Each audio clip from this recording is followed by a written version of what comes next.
Olá, nós estamos começando mais um episódio do Dinâmica Podcast. Você é muito bem-vindo para nos ouvir. Hoje a gente vai falar de um assunto muito legal que eu adoro, que é esportes. Quem vai comentar isso com a gente é o jornalista Rafael Bessa, que tem muita experiência, quase 2 décadas, ou um pouquinho mais, não sei, tô chutando. Ele vai contar pra gente. Rafael, bem-vindo!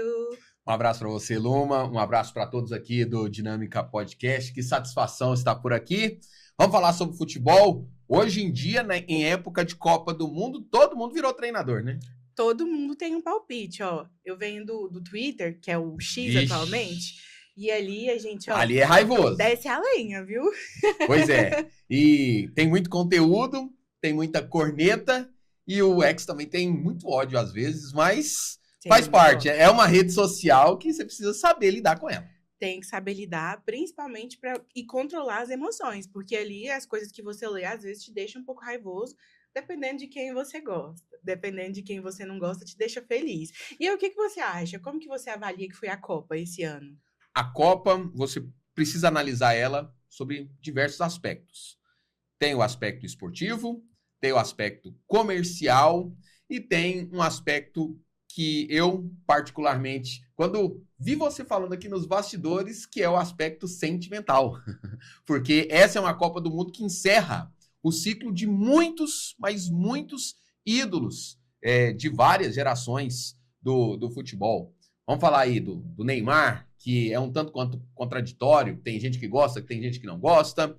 Cristiano Ronaldo, o Messi, vamos lá no Modric. Talvez, quem sabe, o Harry Kane também está encerrando seu ciclo. Ainda não está o Harry Kane, que é da Inglaterra. Então, são alguns jogadores que estão encerrando o ciclo. E outros começam a despontar. O Mbappé, por exemplo, já é uma realidade. Nós vimos e sofremos na pele do Haaland, da Noruega, que também é um jogador que é prodígio. Falando da seleção campeã, a Espanha tem o Lamine Yamal, com seus apenas 19 anos. Então, nós estamos vendo nessa Copa emocional uma mudança de ciclo. Vamos passar a ver na história alguns ídolos e outros jogadores passam a surgir.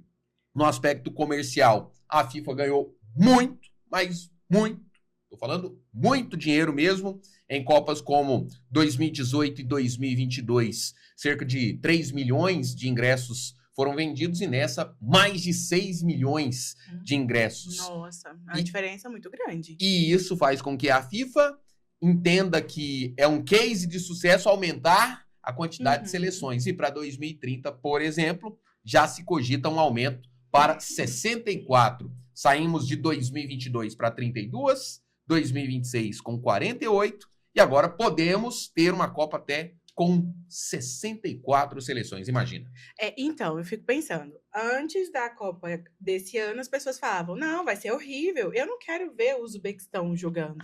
Mas estava ali a gente torcendo pelo Uzbequistão. Sim. Então, na próxima Copa, a gente pode esperar mais jogos, mais emoção. E assim, quando a Copa acaba, eu acho que tem uma depressão pós-Copa. Mas é claro. E aí, vai demorar um pouquinho mais. Então, acho que a depressão na próxima Copa, que eu já tô ansiosa por ela, acho que o Hexa vem. Calma. A gente sonha com tem esse que mudar Hexa, muita né? coisa, tem que mudar coisa demais. Sim, mas a gente continua sonhando. Claro. Sonhar não é, né? Com certeza. Sonha. Então, assim, até a próxima Copa, a gente prepara o psicológico para torcer de novo para várias bandeiras, para vários times, para o nosso, principalmente, né? Mas também para essa nova etapa que vai vir. E provavelmente, se der certo, nos próximos anos, talvez até aumente a quantidade de times. O Alejandro Domingues, que é o presidente da Comebol, que é a Confederação Sul-Americana de Futebol, ele, um dia depois do fim da Copa, na segunda-feira, ele posta: agora a Copa vem para casa, vai ser a Copa do Centenário em 2030 com 64 equipes. Ele já deixou escapar isso. Mas ele, Alejandro Domingues, que é o presidente da Comebol, não é o dono da palavra final. Isso passa pela FIFA, que é quem organiza a competição. Só que ele vai ser um dos anfitriões. Então, alguma coisa ele já está sabendo. Vamos lá, por partes em relação a essa questão do aumento de seleções. Nós vimos Cabo Verde disputar uma Copa do Mundo, que foi um sucesso, com o Vozinha, com o Livramento e companhia. Tudo bem, ok, deu certo com Cabo Verde. Mas se você pegar ali no ranking da FIFA das 48 seleções, da posição de número 40 até a posição de número 48, praticamente só estreante. Então, quer dizer, Cabo Verde foi um ponto fora da curva. Você citou o Uzbequistão, foi uma das piores. Eu posso citar aqui também Curaçao, que pela primeira vez participou de uma Copa do Mundo. Tomou de 7-1 da Alemanha e ficou lá nas posições finais. Então, assim, ok, às vezes tem um destaque, como foi, repito, Cabo Verde. Mas muitas seleções, Jordânia, Catar, que já sediou a Copa do Mundo, o próprio Uzbequistão, ficaram ali nas últimas posições. Então, tecnicamente, apesar de uma ou outra fazer sucesso, as estreantes, os calouros, ficaram nas últimas posições. Eles não estão acima por um motivo qualquer, eles estão acima porque eles realmente são os melhores. Então, quando a gente pega ali uma Alemanha, um Brasil, uma Itália, que já tem um histórico de ganhador, a gente espera que eles ganham, que eles vençam, que eles venham com garra. Mas os que estão em cima mesmo, que é França, Argentina, Marrocos, eles permaneceram. Eles foram até ali o máximo que podia para eles. E, inclusive, como que você avalia essas colocações da FIFA? Porque a gente viu que o top 4 foi os semifinalistas. Sim. Então, assim, acha que como que as equipes devem se preparar, principalmente para os próximos anos, já se enquadrando ali como as principais colocadas, ou o que elas podem fazer? É um ciclo, né? E esse ranking da FIFA, ele não é um ranking assim do nada. Ele tem critério. E quais são os critérios? Ele leva em consideração ali as vitórias, os gols, os resultados, os títulos que as seleções conquistam no chamado ciclo de Copa do Mundo, nos 4 anos. Por exemplo, nesse momento, quem é a líder do ranking? A Espanha. Por quê? Como ganhou a Copa do Mundo, ela pontua mais e leva essa vantagem ali na hora do ranking. Você pega a França vem muito bem. A França, por exemplo, chegou na final de 2018, a França chegou na final de 2022, e isso lá no ranking conta. Então, é algo que vai agregando para a seleção francesa nesse ranking. Uma surpresa, e aí, para quem é brasileiro, isso dói, mas uma surpresa para mim, nesse ranking, nesse momento, é a seleção brasileira estar em quinto. Sabe por quê? Porque a seleção brasileira não ganha a Copa América, a seleção brasileira foi péssima, essas eliminatórias, esse ciclo de eliminatórias para 2026 foi a pior posição da seleção brasileira em uma eliminatória, e quando chegou na Copa do Mundo, o Brasil foi mal, ficou em 11º. Essa posição do Brasil, o Brasil só caiu na fase oitavas de final em 1966, quando apanhou pra caramba de Portugal, de Eusébio, o Pelé machucou em 66, e aí a seleção meio que perdeu um pouco ali do seu conjunto e não conseguiu se classificar na Copa de 66. Cai para Portugal. E em 1990, quando a gente cai para a Argentina. Então, foi a 3ª vez na história que o Brasil caiu em oitavas de final.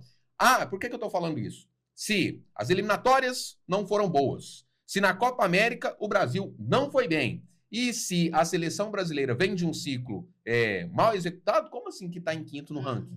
E a 11ª posição na Copa foi uma prova disso, de que o Brasil não está bem. Mas esse ranking da FIFA, ele tem sim sentido, justamente porque ele computa tudo aquilo que aconteceu nesse ciclo pré-Copa do Mundo. E falando de Brasil, quando a gente olha para as últimas Copas, como que você avalia o desempenho do Brasil? O que a gente errou, o que a gente deixou de aprender e o que a gente pode trabalhar para o próximo ciclo para a gente vir tentar esse tão sonhado Hexa? Foram 4 treinadores desde 2022. A seleção brasileira teve o Tite em 18 e 22, e aí, durante a Copa do Mundo ali, já se tinha todos os sinais de que ele não iria permanecer. A CBF, que vivia um momento, entre aspas, vive uma eterna instabilidade, é uma entidade que não conta com tanta credibilidade assim no futebol brasileiro. A CBF mudando de presidentes a todo momento, instabilidade política, e isso reflete também nos demais setores. Se uma empresa ela não é bem gerida, você pode ter certeza que qualquer funcionário dessa empresa ali, em algum momento, vai dar algum sinal de instabilidade. Então, a CBF estava com problema, saiu o Edinaldo Rodrigues, entrou o Samir Chaut, nesse meio tempo. O Edinaldo Rodrigues, o último fato, a última ação dele foi justamente contratar o Carlo Ancelotti, e foi assim, vai ou não vai? Se você lembrar, em determinado momento o Ancelotti estava contratado, depois não estava, depois estava, e foi o que aconteceu. Antes do Carlo Ancelotti, a seleção brasileira teve Dorival Júnior, teve Fernando Diniz e teve até o Ramon Menezes, nesse ciclo de 4 anos. Então, se você muda o seu superior imediato durante... há uma rotatividade muito grande, isso deve impactar na metodologia de trabalho, nas suas entregas, isso em qualquer ambiente corporativo. Agora, imagina no futebol, que você depende de fatores externos, você depende de estar bem, e aí isso acabou fazendo com que a política interferisse diretamente no rendimento esportivo da seleção brasileira, que teve um péssimo ciclo. O ciclo desde 2022 até 2026 foi um dos piores. E assim, pensando muito sobre o nosso futuro, e principalmente sobre os nossos craques futuros, você viu como a Leila tem gerenciado os craques dela ali, que o campo é de terra, batido, a bola é um pouco mais pesada, e eles tentam primeiro com o pé, e eles jogam, se divertem também. O que você acha desse estilo de treino, de tentar trazer essa brasilidade para um espaço profissional? É um pouco lúdico, né? É um pouco daquilo que, nossa, na minha infância era tudo muito bom, tudo muito legal, mas o tempo passa. E, ok, bacana, é uma iniciativa, mas eu não sei se esse é o caminho.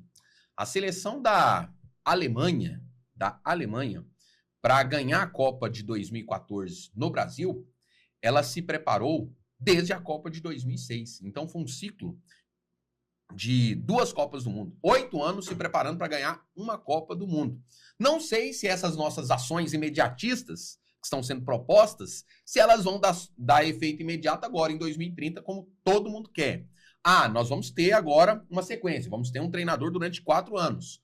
Ok. Só que o futebol não é uma ciência exata. Mesmo que você faça absolutamente tudo certo, pode ser que um outro time, uma outra seleção também faça tudo certo. E que os seus jogadores, num dia ali, num confronto de mata-mata, não estejam bem e sejam eliminados. Mas alguma coisa tem que ser feita. E é urgente. Urgente mesmo. Já vou até entrar em alguns assuntos assim de balanço mesmo. Acabou a Copa, o senhor Carlo Ancelotti não tinha que ir lá para casa dele no Canadá. Tá de férias, não sei o quê. Vem fazer pelo menos uma estratégia ali de gerenciamento de crise. Faz alguma coisa. Toma alguma medida. A partir de agora nós já vamos investir nas seleções sub-17, sub-20, por exemplo, para tentar já ter uma coluna vertebral para 2030 ou para 2034. Alguma coisa tinha que ter sido feita.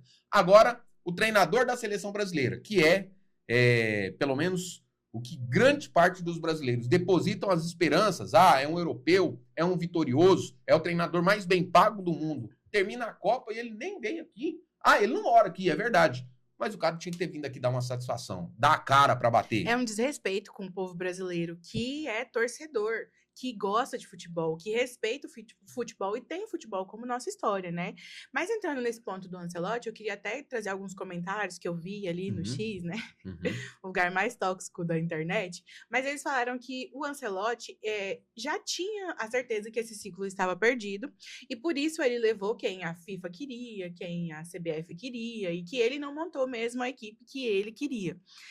E que na próxima Copa, ele teria totalmente autonomia e que isso foi provavelmente um acordo, que foi o que foi dito ali pelos bastidores. Você acredita nessa teoria? É possível? Existem muitas teorias da conspiração, várias, né?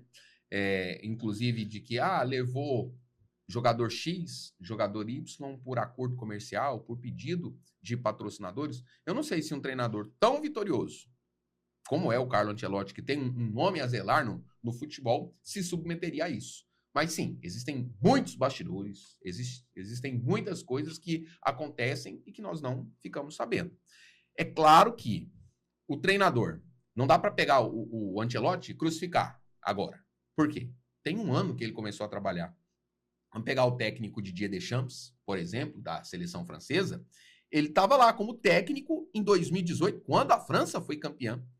Ele estava na final de 2022, que a França perdeu para a Argentina, e estava agora. Então, nós estamos falando de um treinador que teve pelo menos 3 ciclos completos, enquanto que o Ancelotti teve 1 ano. 1 ano, muito pouco, e nesse meio tempo, o nosso principal jogador se contundiu, que foi o Neymar. Ele acabou, assim, sofrendo várias lesões nesse período, nesse ciclo.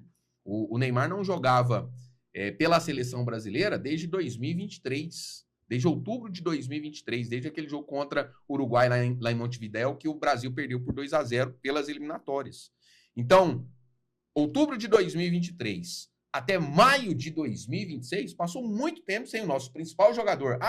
Ele tá machucado, mas ele é a principal referência técnica da seleção brasileira, do futebol brasileiro. O Neymar, ele é o grande nome do futebol brasileiro, no mínimo, desde 2011. Ele carregou a seleção muitos anos. Desde 2011, sim.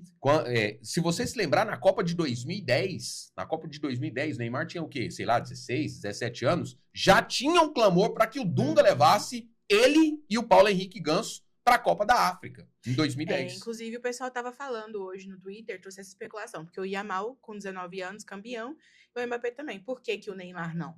Pois é. E aí o Neymar, ele vive o seu grande momento com a camisa da seleção brasileira na Copa de 2014.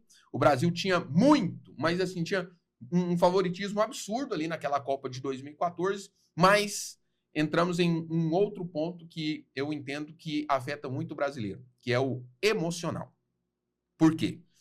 2014, até aquele confronto contra a Colômbia, que o Zúñiga vai lá e arrebenta com a joelhada ali uma das vértebras do Neymar, e ele cai e sai carregado. Quem não se lembra ali daquele confronto Brasil e Colômbia, até ali a seleção brasileira estava jogando por música. Quem não se lembra, esses dias eu estava ouvindo, eu me arrepio até hoje, do hino à capela que os brasileiros cantavam durante a Copa do Mundo de 2014. Então, aquele momento era o grande momento do Neymar, em 2014. E aí ele se contunde em meio à Copa do Mundo. E quando ele se contunde, leva com ele as esperanças brasileiras. Sim. Porque, claramente, aí vem o jogo, esse jogo da Colômbia foi nas quartas, e aí na semifinal, todo mundo lá, e agora, como é que vai ser? Pega a camisa do Neymar para fazer uma homenagem, e o Brasil esqueceu de jogar e foi atropelado pela Alemanha, que eu já falei aqui, que estava se preparando há 8 anos para uma Copa do Mundo. A Alemanha jogou o confronto contra o Brasil, com a camisa que parecia a camisa do Flamengo, para jogar no Brasil. Então, assim, foi tudo muito pensado. Sim. É muito doloroso pensar nessa Copa, principalmente porque eu acredito 14? que a gente tinha chance mesmo de ganhar. Eu achei que aquele ano ia ser do Hexa, mas quando eu vi o Neymar, eu já pensei assim, pô, a gente não vai mais ganhar. Por quê? Isso eu era bem novinha já. Por quê que a gente não ia ganhar? Quando o seu principal jogador, o que monta basicamente todas as jogadas e estratégias da equipe, e o principal artilheiro... E que vivia um grande momento. Ele entra no campo e sai quase tetraplégico, todo mundo ficou abalado, toda a equipe. Sim. Então, o emocional da equipe foi um problema. Foi um problema muito grave para todo mundo. Então, quando todo mundo entra no campo e tá todo mundo, assim, pensando no Neymar, pensando que também eles podem ser os próximos a tomar um chute e ficar tetraplégico. Sim. Como o Neymar podia. Então, assim, aquela Copa, eu acho que ainda traz vestígios pra gente, como torcedor, depois do 7-1, acabou a esperança de muita gente. E ali tem 7-1 em casa. E ali tem uma ruptura. Você falou de 2014, eu volto um ano antes. 2013. E aí eu já vou entrar num ponto polêmico aqui, que é a questão de se politizar o futebol, politizar a Copa do Mundo, politizar a seleção brasileira. 2013, durante a Copa das Confederações, eclodiu aqui no Brasil aquele movimento Tchau Querida, contra a então presidente Dilma Rousseff. E aí, naquele momento, tinha muita gente que vestia a camisa da seleção brasileira para protestar. E aí, a partir daquele momento, há uma ruptura, meio que assim, tem gente que é contra e tem gente que é a favor da seleção brasileira. E aí vem 2014, já sob essa desconfiança, com o Brasil ali com um sentimento assim, fervendo mesmo, politicamente, e muita gente torcendo contra. Sim. Então, os resquícios que você citou, que nós percebemos hoje, de gente que torce contra o Neymar, que torce a favor, que gosta do Vinícius Júnior por causa de determinada posição que ele adota extracampo, ou não gosta justamente por esse comportamento, pelas bandeiras que ele ergue, muito disso vem de lá. Um ano antes, em 2013, que vem esse movimento. 2014, o Brasil toma aquele 7-1. Você falou do aspecto psicológico do 7-1. A Alemanha não era tão superior assim, tecnicamente, em relação à seleção brasileira. É bem verdade que, falando de futebol, naquele jogo especificamente, o Brasil estava muito desfalcado de seu principal jogador, o Neymar, e não tinha também o Thiago Silva, que era o principal zagueiro da seleção brasileira naquele momento. E aí o Filipão adota lá o Dante, que era um jogador que atuava no futebol alemão. Ele conhece os alemães, conhece. Olha aí o 7 no nosso lombo, tanto que ele conhecia. E ele ficava perdido, assim, em meio aos alemães, os caras lá tocando bola de um lado pro outro, o Kroos, o Thomas Müller, o Miroslav Klose, e estamos aí com 7-1, hoje, 2026, nós estamos falando disso. Pois é. E aí, falando sobre essas especulações e momentos políticos, principalmente na Copa, né? A gente vê que muita gente foi contra a Argentina por eles serem um país racista. E também, eu acho que por conta do Messi ser muito grande. E tem outro ponto. Um ídolo. Hoje, a Argentina é um país que é governado por um presidente de direita, o Milei. Uhum. E aí, isso conta muito também. Então, tem muita gente que se identifica com a direita que vai torcer para a Argentina. E aí, quem é de esquerda, não, vou torcer contra a Argentina. Então, até o aspecto político também, nesse horário, pesa. E dentro dessa Copa eu vi uns movimentos muito grandes de ódio contra a Argentina. Gente queimando bandeira, pisando. E assim, você pega países que tiveram posições racistas muito piores em sua história do que a Argentina, escolhe torcer para esses países do que para a Argentina, claramente deixa explícito que é por conta da política atual, não somente pelo passado ou por conta de uma ou duas pessoas que fizeram coisas. Claro que não dá para a gente falar que o país da Argentina é racista, a gente não tem como, a gente não tem um dado específico que fale isso. Talvez eles sejam, mas não tem como eu falar e o Rafael falar que a Argentina toda é racista. Tem gente que é racista na Argentina, tem gente que é racista no Brasil e tem gente que não é racista em nenhum desses países. Exatamente. Então, assim, quando a gente traz essas perspectivas, a gente vê que as emoções que o futebol traz, ela é muito além do que a gente imagina. Ela está em todos os aspectos. Principalmente pra gente que é sul-americano, que o futebol, ele tá no nosso cotidiano. Olha a campanha que o Paraguai fez. Quem não se emocionou quando o Paraguai mandou a Alemanha para casa? Eu me emocionei. E aí veio a senadora deles e foi super racista. E aí, como que a gente faz? Como que a gente fica num limbo? Porque eu queria torcer pro Paraguai, mas a senadora dele estava sendo a pior pessoa do mundo. O Mbappé disse numa entrevista que a senadora a senadora conseguiu fazer com que todo mundo que gostaria de torcer pro Paraguai parasse de torcer pro Paraguai. Pois é. E aí, como que fica? Eu ainda torci pro Paraguai, porque independente da senadora, eu torço pelos times sul-americanos. Principalmente porque o Mbappé falou que o nosso futebol sul-americano estava quase em extinção. Então, assim, eu já não gosto muito do Mbappé, coisa pessoal. Uhum. Levei pro coração. Acho que o nosso futebol, ele é muito importante, não só pra gente, mas pro mundo. Ele não vive só de história, o nosso futebol, ele é atual. O nosso futebol, ele é bonito de se assistir. Tanto que o principal campeão mundial aí, o Messi, ele é o quê? Ele não é europeu. Ele é sul-americano. A Argentina quer ser europeia, mas não é. A Argentina e o Messi, eles são parte da América Latina. E isso é um orgulho para todo o povo da América Latina. E o Pelé é o principal ídolo mundial. E todos os principais ídolos mundiais, a maioria deles falam português. Ou falam espanhol. E isso é algo que nós trazemos para a nossa rotina, para o nosso dia a dia, para o domingo, para a família. A gente conversa, a gente se diverte. E o que você acha de todas essas ocorrências que ocorreram durante a Copa? A FIFA comprou para a Argentina. O que você acha? Então, tem boato em Copa do Mundo desde sempre.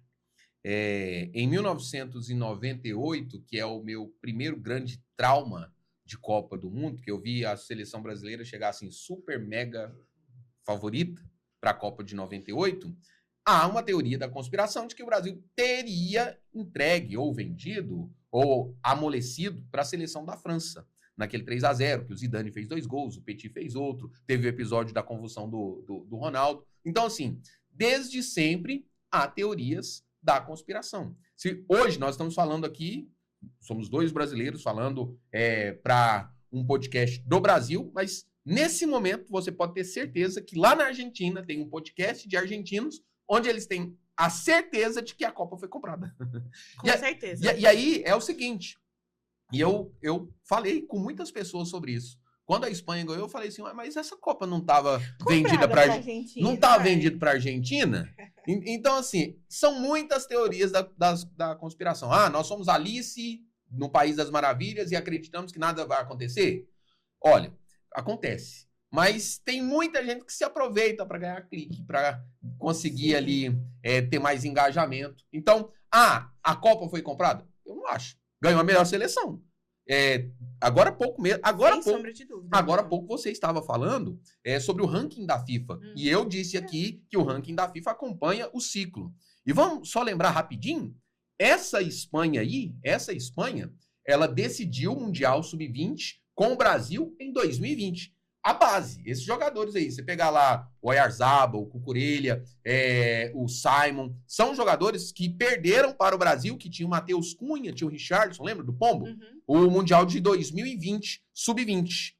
Pronto, falei de uma quase conquista da Espanha. Depois disso, 3 anos depois, essa mesma Espanha ganhou a Liga das Nações. No ano seguinte, essa mesma Espanha ganhou a Eurocopa, ganhou da Inglaterra. Então, é uma seleção que chega com gabarito, que chega com credenciais de ser vitoriosa, que estava em um grande momento. E um ciclo totalmente vitorioso. Inclusive, o pessoal achava que a França ia passar, e eu falei, gente, não passa. Porque a Espanha detonou a França no último jogo que eles jogaram junto. Então, não tem como. É os mesmos jogadores, não vai mudar tanto. Foi na semifinal da Eurocopa de 2024, a Espanha ganhou da França. Mas se essa entrevista aqui estivesse acontecendo, esse nosso bate-papo aqui no Dinâmica Podcast, antes da Copa, eu não ia falar da Espanha, não. Eu ia falar da França. Justamente porque eu ia levar em consideração um outro aspecto. Se você levar, nesse momento, no assunto dos clubes, o Paris Saint-Germain, que tem Dembélé, que tem vários dos jogadores que estão aí na seleção francesa, ganhou as 2 últimas Champions. Então, assim, a França também vem bem. O Mbappé vem bem demais da conta. Então, eu antes da Copa, eu não vou ser hipócrita aqui e falar que antes da Copa eu estava apontando a Espanha. Não. Para mim, era a França. Só que chegou na hora do vamos ver, na hora do futebol, a Espanha encaixotou a França. E encaixotou a Argentina também, que não deu conta de jogar. É quando você faz a blitz ali, você não deixa os principais jogadores de meio campo, os principais jogadores de criação, evoluir. Sim, e eles têm um fechamento muito bom. Sim. Assistir a França jogar é um pouco tedioso, porque eles não deixam outro time jogar. E às vezes a gente quer movimentação. A Espanha não deixa. Sim, a Espanha não deixa jogar e a França, até então, ela estava sufocando os adversários. Sim. E aí, no momento em que as 2 seleções se enfrentaram, era ali uma disputa entre 2 escolas bem diferentes, uma burocrática e outra de, digamos, um futebol arte, o que deu o futebol organizado lá do senhor Luiz de la Fuente, técnico da Espanha. Muito bem organizado mesmo.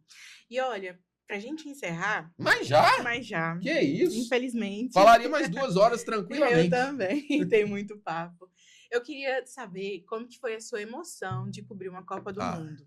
Como que foi isso aí? Conta aí pra gente. Vamos lá.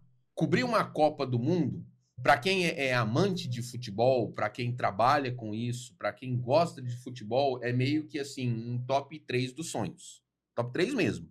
Então, eu trabalhei, agora há pouco eu te falei da Copa das Confederações de 2013. Eu trabalhei no ciclo tendo a expectativa de cobrir a Copa do Mundo de 2014 no Brasil. Mas é muito caro cobrir uma Copa do Mundo, viu? Nós estamos falando de muito dinheiro mesmo. Muito. Eu venho do segmento rádio. Para essa Copa do Mundo dos Estados Unidos, México e Canadá, para você comprar os direitos de transmissão de uma Copa, você não gastaria menos de R$1,5 milhão. É muito caro mesmo. Em 2014, eu vivi essa expectativa de ir para a Copa. Não fui.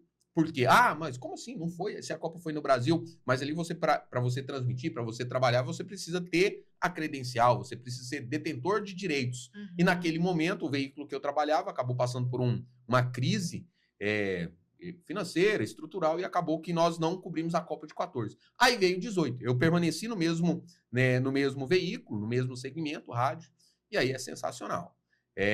Assim... Uma Copa do Mundo é uma cobertura insana. Eu me lembro assim que eu emagreci muito, muito, porque você tem hora que você esquece de comer, porque você está tão envolvido com tanta coisa acontecendo. É muita coisa acontecendo mesmo. E você está trabalhando ali, se envolve. Então, é uma realização pessoal.